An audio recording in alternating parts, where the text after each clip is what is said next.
আবু জাহেল ঘোষণা দিয়েছে কেউ যেতে পারবে না, কিন্তু লুকিয়ে লুকিয়ে নিজেই যায়।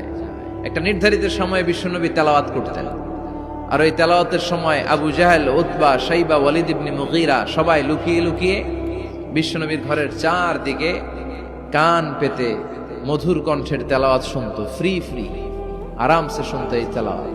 বিশ্বনবীর তেলাওয়াত যখন শেষ হয়ে যেত, এরা ভাগলপুর দিত দৌড়। ফিরে যাওয়ার রাস্তা থাকতো একটা, কয়টা? দেখা হয়ে যেত।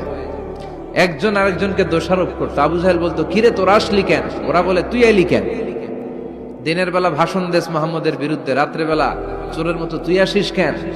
একে অপরকে দোষারোপ করে। আবু জাহেল বলে, ঠিক আছে, কাল থেকে আমিও আসবো না, তোরাও আসবি না। চল আমরা শপথ নেই যে কেউ আসবো না।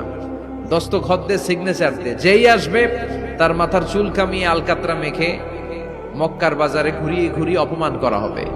সবাই রাজি। আবু জাহেল বলে, দে। রাজি হইলে সিগনেচার দে। সবাইকে আবু জাহেল, তুই না তা তুই আগে দে। আবু জাহেল 1 নাম্বার, নাম্বার 2 উতবা, নাম্বার 3 শাইবা, সবাই সিগনেচার। কালকে কেউ যাবে না, কেউ যাবে না। দিন গড়িয়ে রাত আসে। বিশ্বনবীর যখন তেলাওয়াত করার টাইম, ওই টাইমে আবু জাহেলের তেলাওয়াত শোনার প্যারা উঠছে। যারা সিরিয়াল দেখে, সিরিয়াল দেখার প্যারা আছে না একটা?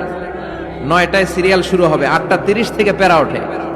কথা কন, আমার সিরিয়াল শেষ হয়ে গেল, সব কাজ বাদ দে, তাড়াতাড়ি টিভির সামনে বস, আছে না নাই? আবু জাহেলেরও প্যারা উঠছে, তেলাওয়াত শোনার প্যারা। টসিং এন্ড টার্নিং, বিছানায় এপাশ ওপাশ করে, আর মনে মনে ভাবে, হায় রে, আর তো সময় নাই, এই তো শুরু হয়ে যাবে একটু পরে মুহাম্মদের তেলাওয়াত। না গেলে তো বড্ড মিস হয়ে যাবে। যাই যাই, আজকে যেরকম দস্তখত নিছি আর ধমক দিছি, কেউ যাবে না, আমি নিশ্চিত কেউ যাবে না, আমি একটু যাই। উতবা, শাইবা, ওয়ালিদ ইবনে মুগীরা প্রত্যেকেই প্রত্যেকের ঘর থেকে এই একই কথা ভাবছে যে আজকে তো যেই থ্রেড দিছে আবু জাহেল, আজকে কেউ যাবে না, আমি একটু যাই। সুবহানাল্লাহ পড়েন। আজকেও সবগুলো যে হাজির।